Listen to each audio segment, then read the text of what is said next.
jy het die oproep van die Here gehoor, die oproep van sy gemeente om te kom. Soos julle hoor, ons het nie vanoggend orgel nie. So dis ons verantwoordelikheid om dit warm en opreg en heerlik te maak. So kom ons begin. Ons begin met 'n lofpsalm.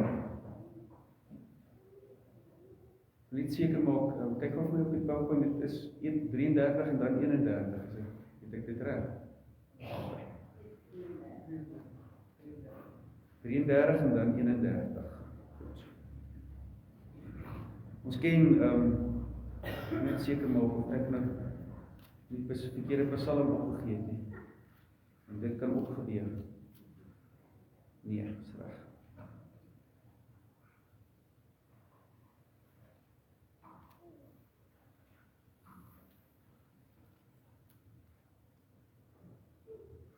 Is dit net 33 of 31?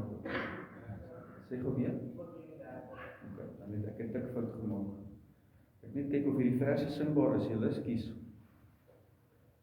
Nee, hy is 100%, ons gaan hom sing, hy pas. Kyk nou hoe kan foute oppas.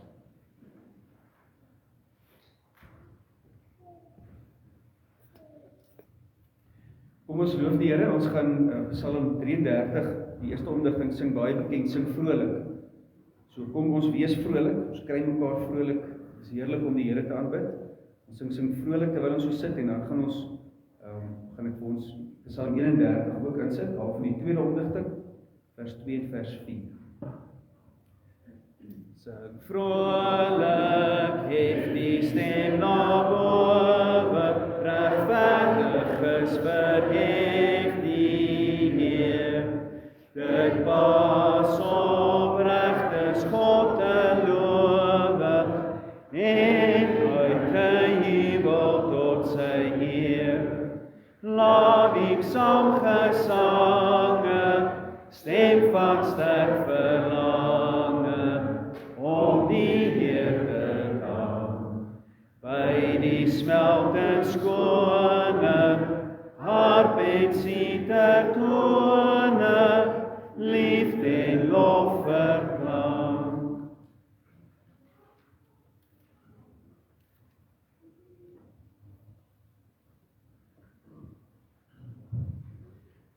Ek stel my in die hand verleide, terwille van u naam, sal u my nie beskaam. Deur u is daar vir my bevryding, verlos my uit die vangnet, wat al vir my gespan het. Ek lê versmaai 'n ding daar een kant, bespot en uitgeteer, teen my word saamgesweer. Die mense hou my op 'n afstand, op straat vlug alle voor my, daar staan ek sonder meelij. Wonderlik dan dat ons nou, as ons kan sê, in die wêreld is daar vir ons nie medelee nie. In die wêreld is daar nie vir ons vertroosting nie, maar by die Here is daar. En daarom kan ons onder sy seën by mekaar kom. So hoor dan ook die bevestiging van die Here se seën, as hy sê, maar hy het met ons medelee. Hy ken ons, hy weet wie ons is. Geliefdes, genade en vrede vir julle van hom wat is en wat kom, en van die 7 geeste voor sy troon, van Jesus Christus, die geloofwaardige getuie, die eerste wat uit die dood uit opgestaan het, die heerser oor die konings van die aarde. Kom ons staan en dan gaan ons saam met mekaar ons geloof bely. Ons sing die omdigting van Johannes Bingo, geloofsbelijns, ons gaan daarvan al 4 verse sing. Kom ons staan.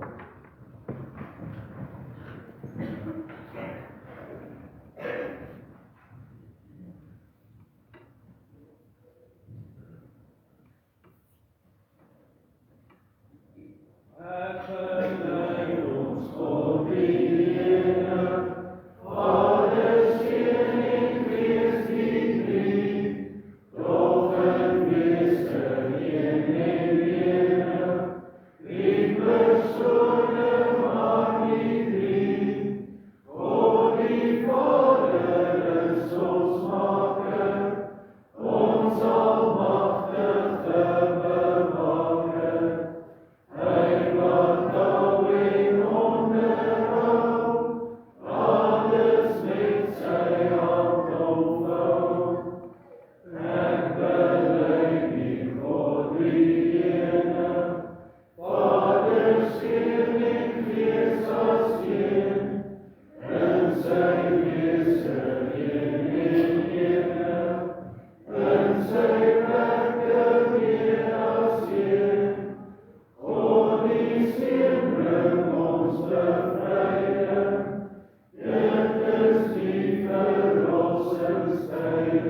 Julle kan gerus sit.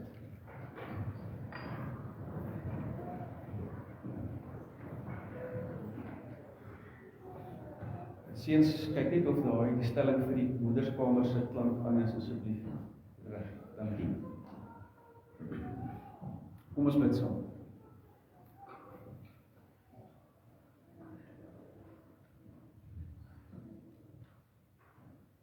Ons kom vanoggend voor U, Here, met 'n loflike belydenis van geloof.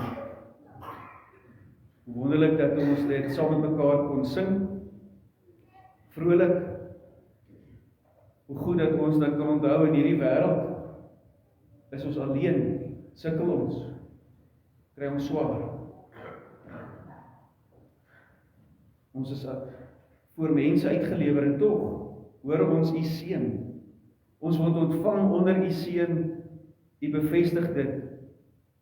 U Gees woon en werk binne ons. Dankie daarvoor, Heer. Dankie dat U genade vir ons oorvloedig is. Dankie dat U ons saamtrek. Saam met mekaar voor U. Nou is ons gebed, Here, dat U kragtig in ons sal werk soos U in die week in ons gewerk het. Dat hoe ons besigheid doen en hoe ons skool gee en hoe ons huiswerk doen en hoe ons speel en hoe ons rus, dat dit sal getuig daarvan U is Here en koning oor my lewe. Dat dit die gesindheid sal wees waarmee ek dan vanoggend ook aanbid. Bewaar ons nog daarvan, Here, dat ons sal dink dat 'n Sondag 'n dag is wat anders is, 'n dag waarop ek gelowig moet wees, sodat ek nog die res van die week kan gaan doen wat ek wil. Bewaar ons daarvan dat ons minder sal maak van die dag as wat ons moet. U roep ons op om eenheid 7 dae voor U en in U te rus. Help ons, Here, dat ons nie sal toelaat dat die wêreld en dit wat die wêreld verwag, ons ritme sal versteur nie. Dat ek nie sal dink dat op hierdie oomblik, wanneer die gemeente van die Here bymekaar is, ek meer kan leer, meer kan rus. Die opdrag is kom. Daarom kom ons, Here. Nou bid ons soos ek ons uitsien na U woord, dat U dit kragtig in ons sal werk. Leer ons tog om op U pad te loop, ook soos pelgrims, saam met hierdie geloofsreisigers wat ons al 'n rukkie meer saamreis, dat ons sal weet hoe ons moet fokus. Dit bid ons in die naam van ons Here Jesus Christus. Amen. Liefdes, julle kan julle Bybels oopmaak Psalm 131.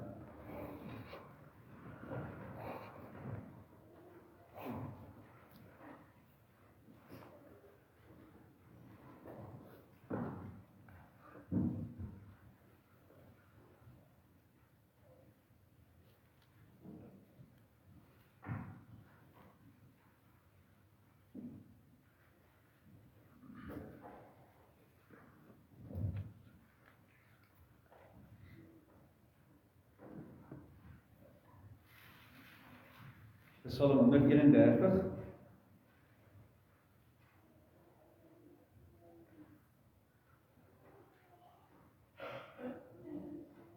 Marina amper stuur ek nou vir Johan hy hierdie opname wat ek moet maak.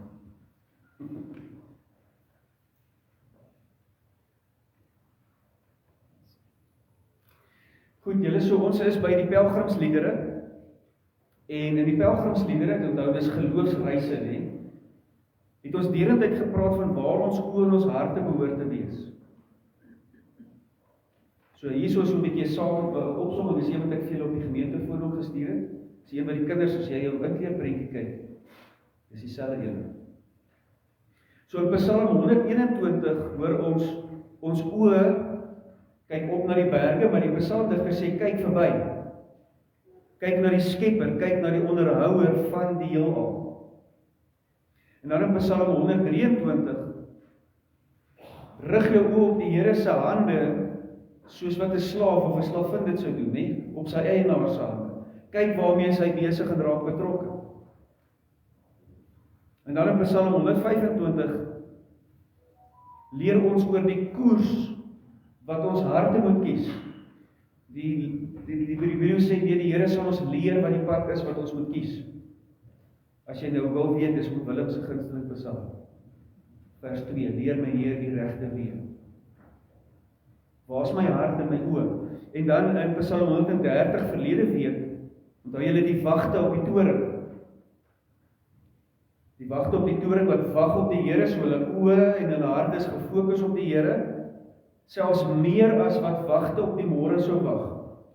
Onthou julle die bedoeling was, ons het meer sekerheid in die Here as wat ons weet die son sal môreoggend opkom. So dis dierentyd is dit 'n fokus. Waar is my oë? Kom ons luister na 131. 'n pelgrimslied van Dawid. Here, my hart is nie hoogmoedig en my oë nie verwaand nie. Ek hou my nie besig met groot dade of wat te wonderbaar is vir my nie. Maar ek het my siel tot kalmte en bedaring gebring. Soos 'n kindjie by sy moeder, soos 'n kindjie is my siel in my. Israel, vestig jou hoop op die Here, nou en vir altyd. Dit is die woord van die Here.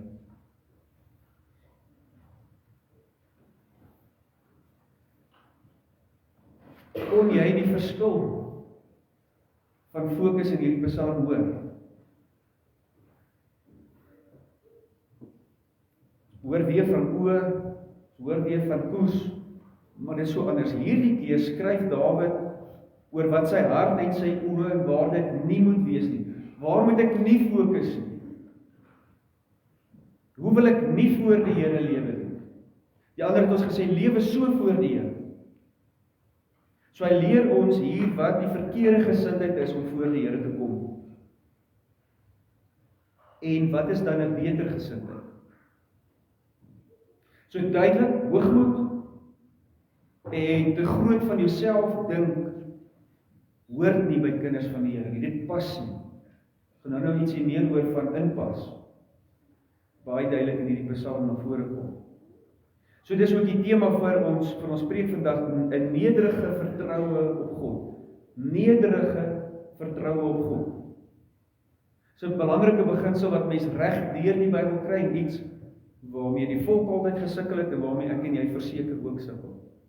'n Nederige vertroue op God. So kom ons hoor eers hoe om nie voor God te leef nie. Nee, die selfversekerde ekke.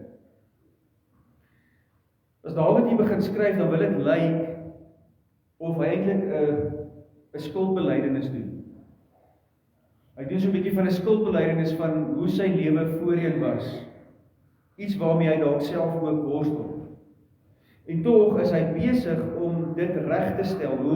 Hoe nader hy aan God beweeg, hoe meer hy van God ken, hoe meer hy die genade van God smaak, hoe minder vir homself.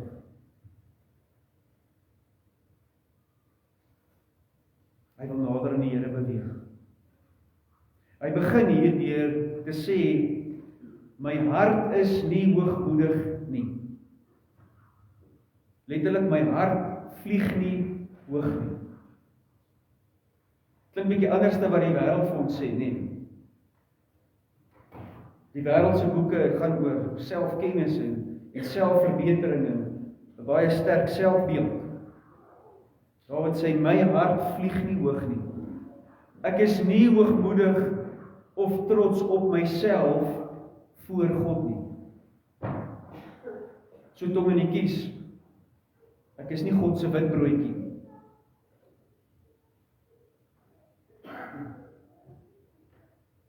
Dan sal mense jouself nogal kan indink dat in Dawid se omstandighede, julle kinders as julle saam met my dink aan Dawid se storie, dat dit nogal moontlik sou wees dat hoogmoedige gedagtes en hoogmoedige optrede deel van sy lewe sou kon wees.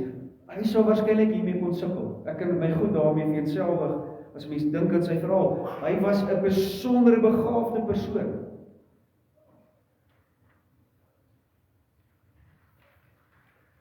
Hy het nie gesukkel nie. Hy kon sing, hy kon jag, hy kon dinge uitredeneer.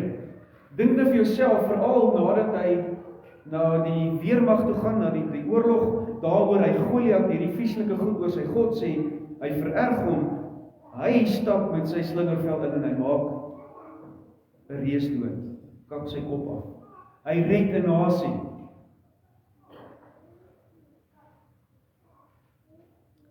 Ek dink ek sou sukkel om nie groot kop te kry nie. En tog hoor ons hier in hierdie Psalm dat Dawid sê hy met tyd leer om sensitief te wees vir sy eie hoogmoed, die hoogmoed in sy hart, om dit te kan raak sien, te kan erken, te herken en dit nederig voor God te bely. Die Bybel praat baie oor hoogmoed, sê baie daaroor nie waar nie. Dink maar saam my Spreuke 16 vers 5. Die Here het 'n afskie van 'n verwaande mens. Verwaand kinders, nee, dis hoogmoedig, dis iemand wat op die hele tyd inmeng met ander ouens se sake. Die Here het 'n afskie van 'n verwaande mens. Dit staan vas, so 'n mens sal nie ongestraf bly nie. Jakobus in die Nuwe Testament, hoofstuk 4 vers 10. Onderwerp julle in nederigheid voor die Here en hy sal julle verhoog. Daar's baie ander voorbeelde in die Bybel hiervan, miskien dink jy aan 'n paar. So wat gebeur hier? Hoe nader ons aan God beweeg, hoe minder hoogmoed behoort daar by my te wees. Want alle heerlikheid is in hom vervat. Net hy is heerlik, net hy is hoog. Ek raak met ander woorde oorweldig deur wie hy is. So onthou, ons sê dit baie gereeld vir mekaar, 'n gelowige, as ons praat van geloofsgroei, dan is dit altyd afwaarts. Ek gaan nader na my knie toe, nader na die grond toe, hoe meer ek leer van my Here se grootheid. My geloof en my menswees in vergelyking met wie hy is, hoor al kleiner en kleiner te word en hy al groter en groter. So dis hoogmoed. Dawid spreek dit baie regtig aan. Die volgende saak wat hy hier in die eerste vers aanspreek is arrogansie. Die arrogansie in hoe hy sy oë gebruik en hoe hy kyk. Arrogansie is 'n gevolg en 'n uitdrukking van iemand se hoogmoed. Maar dit gaan nou 'n bietjie verder as net hoogmoed, omdat dit neerkyk op ander. So, ek mag dalk hoogmoedig wees, maar nou kom die aksie by, die doen aan my naaste, so nou kyk ek neer op ander.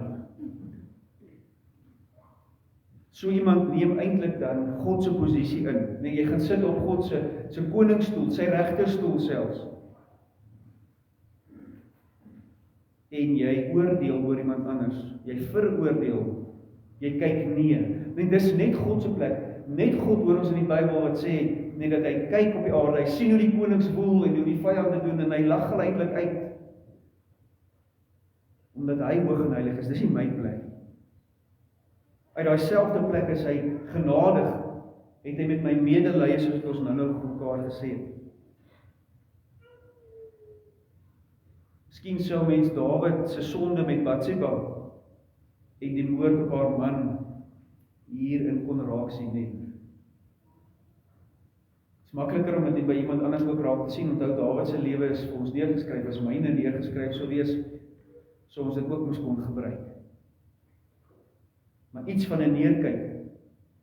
Hy het neergekyk van die paleis se dak af en 'n vrou gesien wat hy begeer en haar vir hom gevat. Hy het neergesien op haar man se lewe.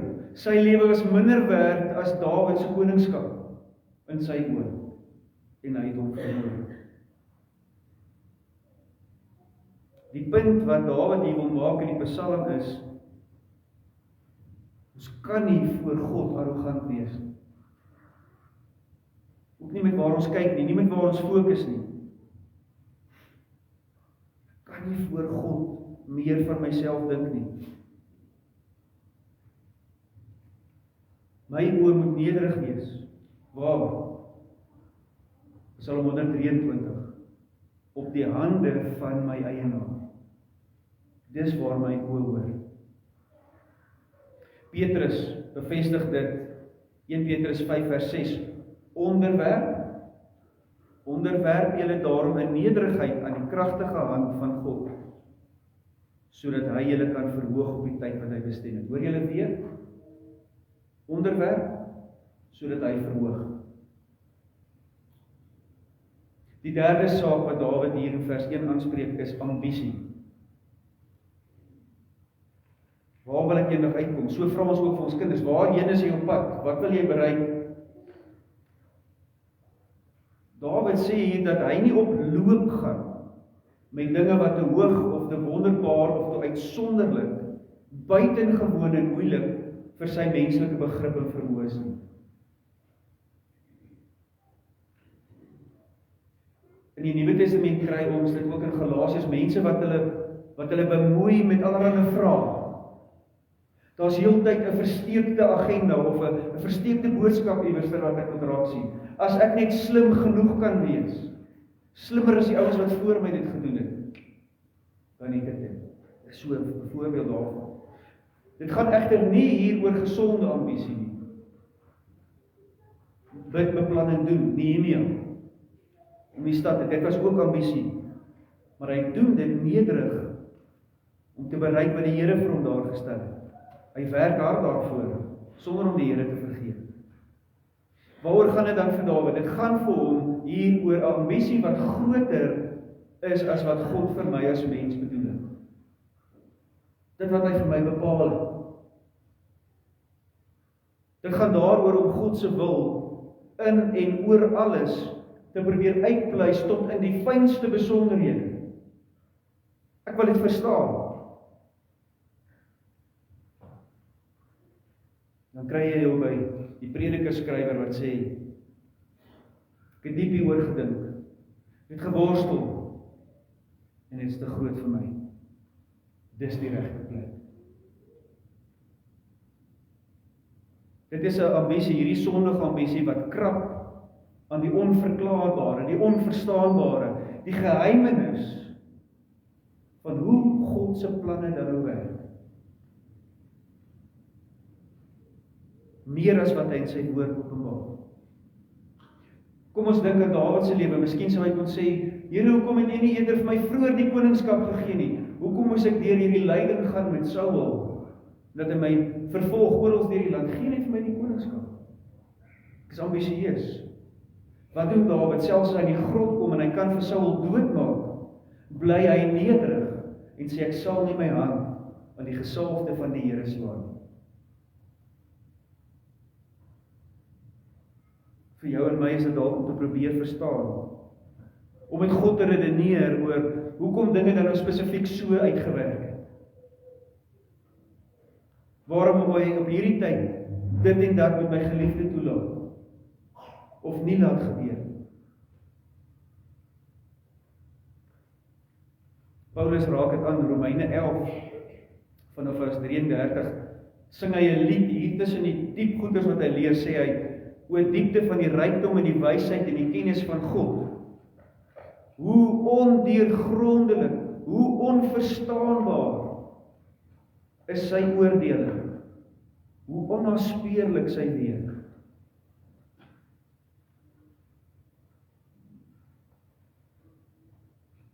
Wie ken die bedoeling van die Here? Wie gee hom raad?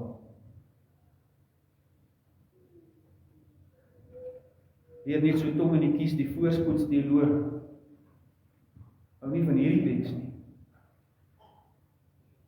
Want vir hulle moet jy dit claim. Jy moet dit uitspreek. Jy forceer eintlik God se hand. Die Bybel sê, wie gee hom raad? Dit gaan dus hier oor God se voorskrifte, soos wat sy woord dit vir jou en my bepaal. Daarin is ons veilig. En dit wat daar buite rondom te gebeur, vrylik en in vertroue in sy hand te los, met groot vrede. Hoor mooi, dit wat buite die verstaan in God se woord wat hy vir ons openbaar gebeur, ons praktiese lewe, los ek in vertroue in die Here se hand.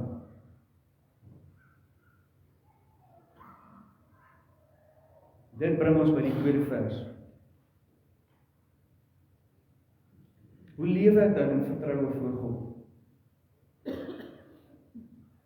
Ons hoor hier iets van dit wat Dawid self geleer het, om my siel tot kalmte en bedaring te bring. So ek hou my nie met hierdie goed besig nie, omdat ek wil. Dis my sondige natuur, ek wil my besig hou met goed wat groter is as ek. Ek wil vir my God hou. So hoe werk dit in? Hoe vertrou ek God? My siel moet tot kalmte en bedaring gebring word. Letterlik vertaal, ek word soos iemand wat inpas in God se wil. Die ander woordjie is gelyk gemaak. So hierdie bulte, hierdie berge van my eie ambisie, van my hoogmoedigheid, van my verwaandheid, word gelyk gemaak. Die woord bedaring is dan in kontras met iemand wat rond sou loop met hierdie ambisie. Iemand wat sou neerkyk op iemand anderster.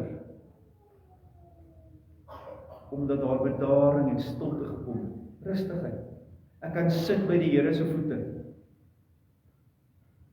Het jy al gevoel, broer en suster, dat jy nie lekker verstaan hoe God se planne dan nou by jou planne inpas? Dit is dalk jy se probleem. Om tot bedaring te kom is om my wil onder God se wil te sit. Dis om my planne uit God se planne af te bid en vorentoe te gaan. Om tot bedaring te kom is om my hoogmoed te erken. Om my ambisie rustiger te kry, te sê, ek het een ambisie, en dit is om by die oordeelsdag voor my Here te staan. In vrede. Hy gebruik hier 'n beeld van 'n kindjie wat gespeen is. Dis 'n spesifieke beeld. So dit kom nie so duidelik in die Afrikaans na vore nie, maar dit beteken 'n gespeende kind. Dit beteken mos dat hy nie meer by sy mamma melk kry nie. Sy het geleer om self te eet. Nou soos enige mamma vir jou kan vertel, dis nie 'n maklike proses nie. So 'n kindjie is dikwels maar bietjie moeilik, bekleierig, huilerig. Daar's groot trane, want hoekom moet ek nou self kou? As die kos dan nou voorberei was en ek dit net kan kry. Dit was so maklik. Die weg van die minste weerstand. En tog weet ons almal, dis tyd, dis goed vir die kind. Dit help hom en haar om al hoe meer selfstandig te word, dis maar die eerste happie en dan die eerste tree. Om op te groei, volwasse te word. So as 'n kind gespeen is, verander die verhouding met mamma ook. Sy is nie net die een meer by wie ek maklik kos kry nie. Hoe die een mamma gesê, ek voel soos 'n melkkoe. Sy word nou vertroueling, sy word een by wie ek kan leer, sy word die een wat my oppas. Sy is die een wat dieper omgee as wat ek ooit kan dink. Sy word later iemand met wie ek kan gesels. Wat kan sê, kry die kook en geniet. So maak jy self 'n eier. So sorg jy.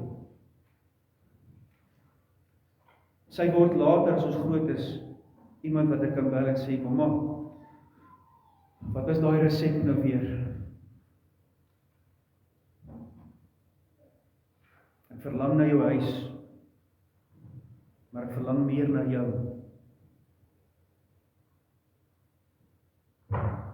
So 'n kind leer sy ma vertrou vir wie sy is, en nie net vir wat sy kan gee nie. Hoor mooi. Vertrou mamma vir wie sy is, nie net wat sy kan gee nie. Dieselfde behoort te geld vir pappa ook nie, is nie die een wat data koop vir jou voor nie.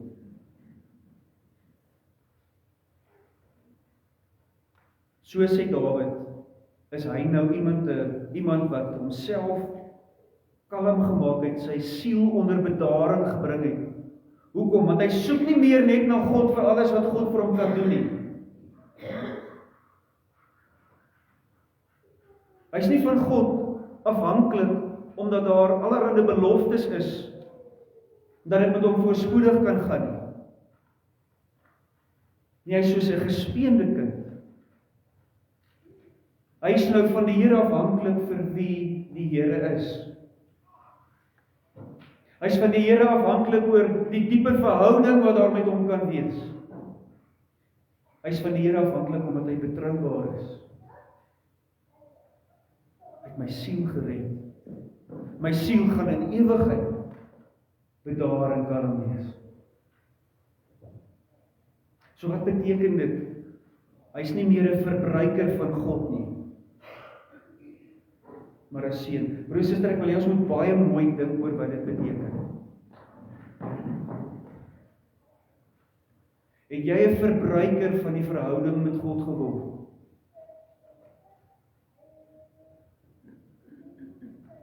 Wat antwoord jy as iemand vir jou vra hoe dit gaan? Nee, deur die genade het ek wat? Het ek iets om te eet en is ek gesond en gaan dit met ons goed, asof dit die ding is waaroor die lewe gaan. Waarvoor bid jy? Hoe lyk jou gesprekke met God? Is dit 'n verbruikersinkopieslysie? Of is dit 'n gesprek waar jy jou hart voor hom uitstort wat jy regtig vertrou? Dieselfde ding, broer en suster, hier in die gemeente. Het jy 'n verbruiker van die kerk geword? Oor die kerk moet net dit en dat. Die dominee moet net sis en so.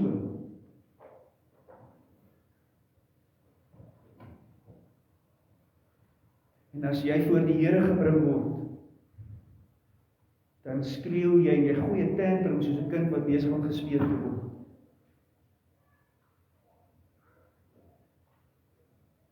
Mag die Here ons almal speen sodat ons vol geloofsvolwassenheid mag hê in hom.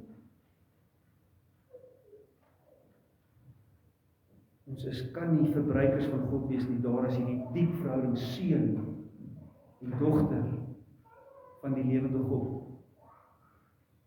Die Here bevestig dit deur die profeet Jesaja, dat hy hom so kan vertrou. Jesaja 66 vers 13, soos 'n moeder haar kind laat veilig voel, so laat ek God julle veilig voel. Daar's nie 'n veilige plek en 'n meer vertrouensverhouding is daai verhouding tussen 'n kleintjie wat sy ma ontdek vir wie sy is. Dis die Here sê, so hou ek julle veilig. So lewe jy in absolute vertroue op die Here, of trek jy hom so nou en dan in jou planne in, as jy voel jy het bietjie hulp nodig. Waar is jou oë? Waar is ons oë as gemeente? Loop jy dalk rond terwyl jy skarrel om dinge na te jaag wat God vir jou kan doen? Ag, Here, as U tog net dit vir my kan beteken.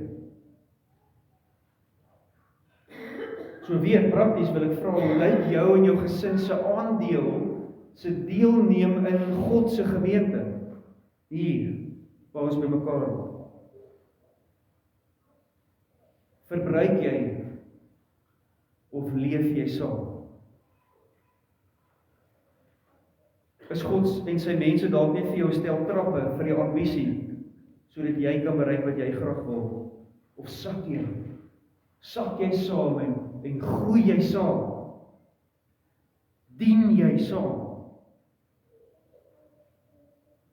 Is jy rustig en kalm saam met die kinders van die Here? Omdat hy is wie hy is. Dis aan die troos en die hoop wat Dawid hier aan die einde van hierdie baie persoonlike belydenis vir ons in vers 3 gee. Vestig jou hoop op God self. Hy is die verbondsgod.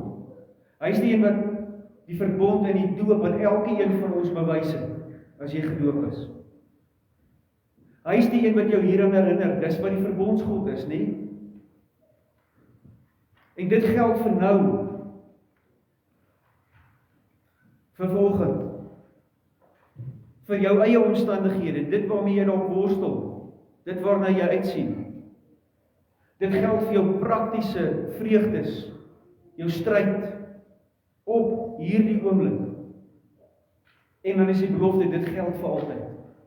Dis wat my vorentoe vat. So broer en suster, al maak die detail dalk nie vir jou sin nie. Wat beteken dit vir 'n gelowige? Beteken ek vertrou nederig dat wat God doen en hoe hy dit doen vir my die beste sal wees, die beste in sy koninkryk. En so sal my hoop versterk word. So gaan ek moedig kan wees. Nie maar net omdat alles vir my uitwerk nie. Net God is jou en my algehele vertroue werd.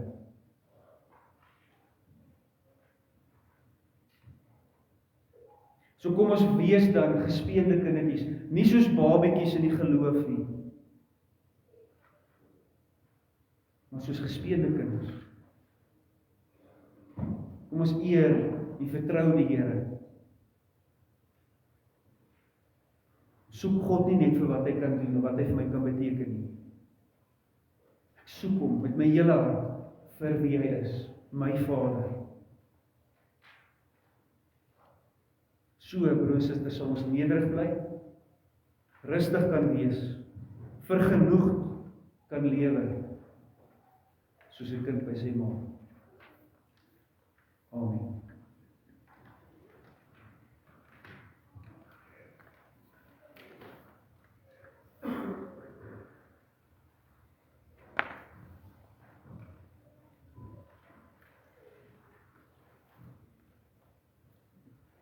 Ons gaan antwoord met Psalm 131.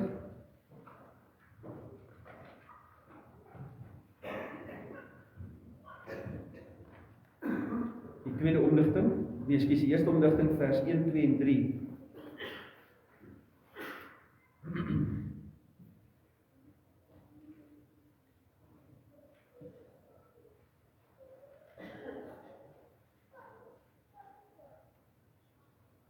My hart is nie hoogmoedig, Heer, my oog nie trots nie, ek verkeer. Ek wandel nie in wat te groot, te diep is vir U guns genoot. Voorwaar my siel is stal, weer een met God se heilige wil. Net soos 'n kind tevrede by sy moeder is my siel in my. Laat Israel op die Heer vertrou, sy hoop op God ontferming hou, en stil berus in sy bely, van nou af tot in ewigheid. Ons geleentheid, broeder en suster, vir ons lief en leed. Dankie ook vir die diakens en hulpwerkers wat vir ons hierdie liefdestaak verrig. Daar's baie mense wat siekerig is, verkoue is en griepe. Ek moet sê, ek is nogal verbaas. Gedag ons gaan selfs minder wees vanoggend.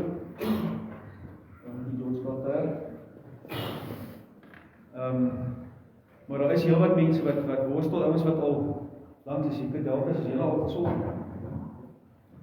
Baie bly om dit te hoor. Dit vat nog 'n rukkie, vat so 'n paar weke selfs om oor te kom. Ek self kan dit al meer beter. So dankbaar daarvoor. Is daar ander medeling in die gemeente? Ons dink steeds aan Urina. Daarna ons dink aan jou. Nee. Dalk jy moet hom op sy voete hou, joh.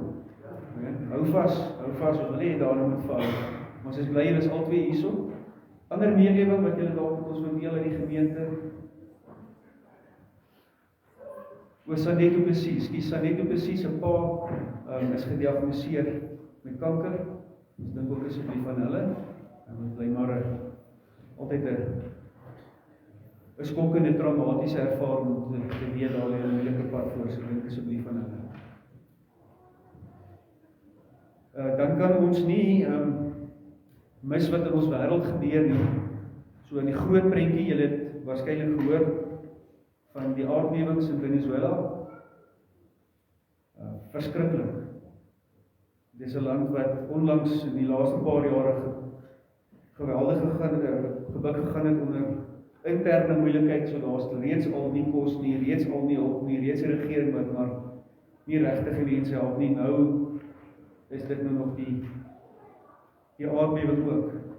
So kom ons bid asseblief, bid spesifiek vir die Here se kerk daar, vir sy kinders om hoop te gee. Ons gaan nou ook daarvoor voorbereiding doen. En dan Dinsdag is nou kan ons dit nou maar noem, die xenofobiese mars in Suid-Afrika. Optog teen buitelanders.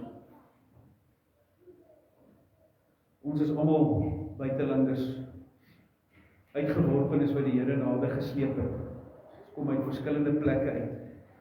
Kom ons bid asseblief weer eens vir die Here se kerk om hulle stem te laat geld. Daar is 'n optog, weet ek, van die Suid-Afrikaanse Raad van Kerke, oralster in groot stede, waar gelowiges ook mars vir geregtigheid, want dit wil hulle ook hê, maar vrede en die Here se liefde ook in hierdie situasie. So kom ons bly daarvoor ook bid. En dan Samantha het gevra dat sy haar geloof wil lei. So ek dink ook asseblief as ons in hierdie week daar gesprekke gaan hê oor haar geloofsbelijdenis. Kom ons bid saam.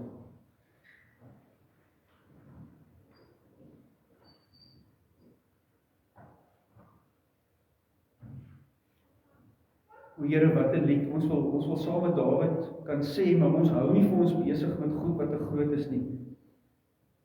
En vanoggend wil ons bely, ons doen, Here. Ons harte en gedagtes trek heeltyd weg van dit waarop U ons wil laat fokus na dit waarop ons graag wil fokus.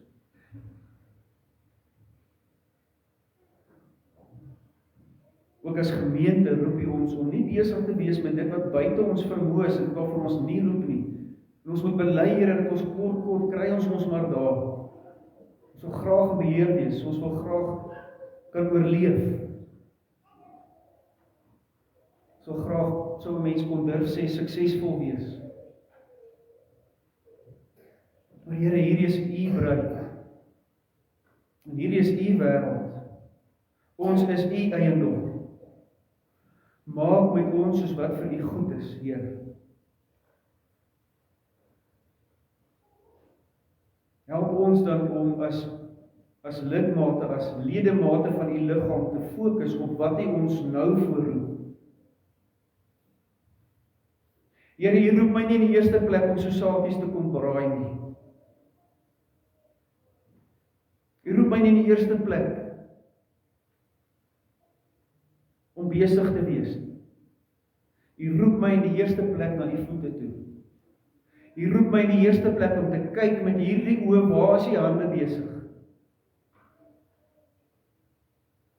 U roep my in die eerste plek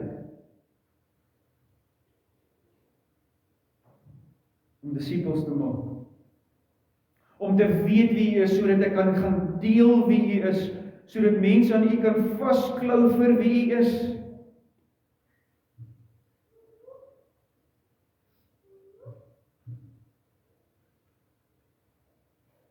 Net so ook vir ons gemeente. U roep ons nie om kerk te wees, maar net om kerk te wees nie. U roep die kerk vir mense wat nie in die kerk is nie. U rus ons toe sodat ons kan gaan vertel wie U is. Mag ons nooit ook as gemeente hier op die berg dit uit die oog verloor nie. Rig ons hart aan U, Here, dat ons daarom alles wat ons doen tot eer van U naam sal doen. Dat ek daarom betrokke sal wees. Dat ek U daarom sal soek. Help ons tog, Here, dat ons nie sal dink dit gaan oor ons nie.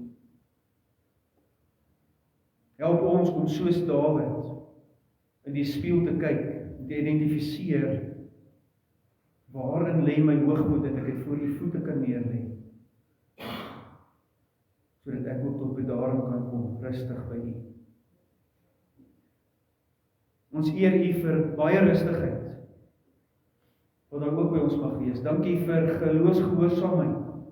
Dankie vir mense wat kom om U te kom opsoek, mense wat deel word van die gemeenskap van die gelowiges, nie om iets te kry nie, maar omdat U hulle dring. Dankie vir elke lidmaat wat gehoorsaam bid vir mekaar, bid vir hierdie wêreld, sodat U geëer sal word, bid vir hierdie gemeente, bid vir U kerk oral. Hoor elke gebed, o Here, en verheerlik U self. So bid ons dan vir in die eerste plek die kerk in Venezuela, wat ook maar almal van hulle gebuk gaan het, lewensverlies, die verwoesting. Mag die hoop wat in hulle is, groter wees as die paniek en die trauma, wat nou op die oomblik in daardie land heers. Mag mense na U draai, omdat U ook in sulke situasies genoeg is. Ons dink, Here, aan die optog wat beplan word vir Dinsdag in Suid-Afrika, die potensiaal wat daar is om vir geweld, vir wanorde. Ons bid, Here, vir U kinders, om tog ook 'n sterk stem te hê. Ja, vir geregtigheid. Oproep vir 'n regering wat nie sy werk doen nie, wat nie sy burgers beskerm nie, maar ook een van liefde vir die vreemdeling. Roep ons spesifiek daarvoor op.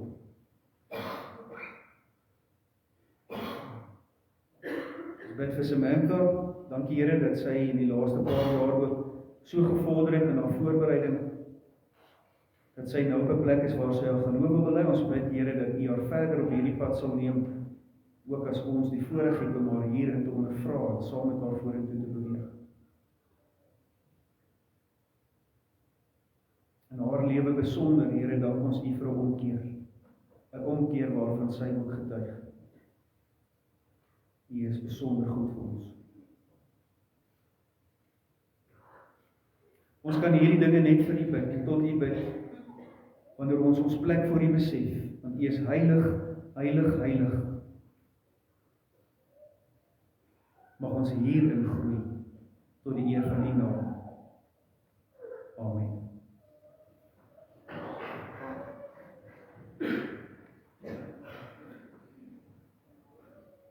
Ons gaan nou voor die Here verootmoedig met Psalm 119. So ek hoop dat die woord van die Here het ons aangespreek vir my ook, waar my oog en my hart is. So kom ons bely hierdie sonde. Ons sing Psalm 119, die tweede ondigte. Ons gaan daarvan sing vers 3, 5, 8 en 27. Kom ons onthou dan hiermee ons plek voor die Here so. In ons liturgie is ons nou by die verootmoediging. Ons bring ons harte voor die Here sodat ons kan sien hoe en wie ons is. Kom ons staan.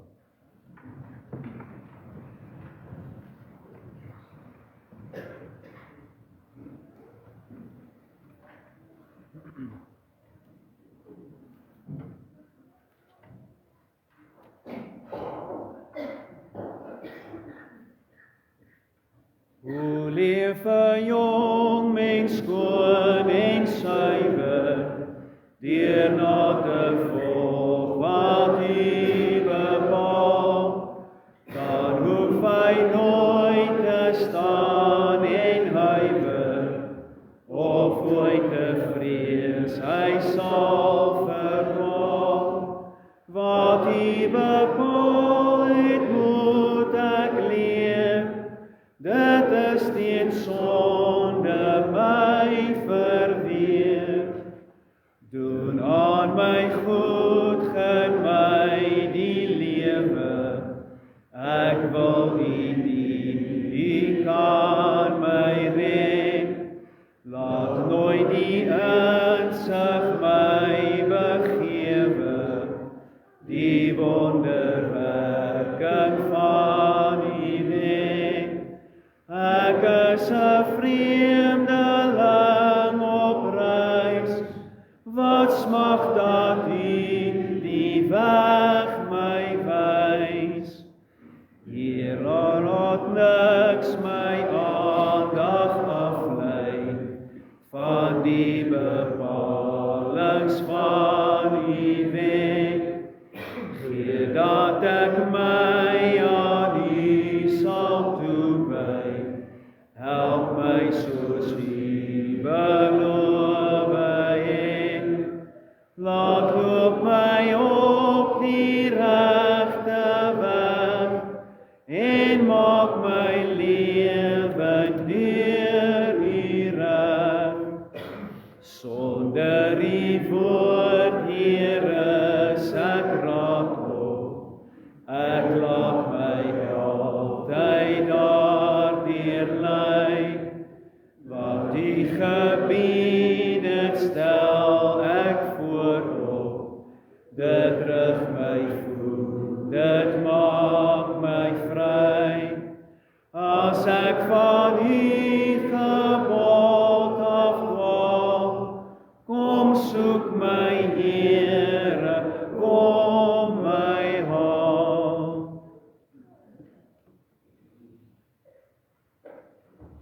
Ons gaan nou hoor hoe die Here sy seën oor ons bevestig, sodat ons oë en ons harte regtig op hom gerig hou, soos hy dit bepaal, en dan gaan ons amen met Skrifbron 15:1 vers 4. Geliefdes, God laat almal wat by hom skuil bly wees, en hy laat hulle jubel. Hy beskerm die wat sy naam liefhet, en hulle juig oor hom. Hy seën die regverdige, en sy goedheid beskerm hom soos 'n skild.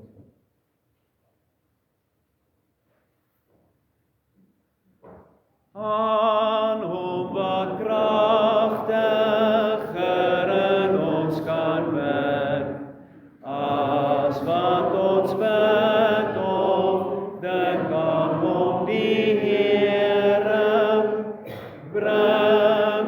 in Christus.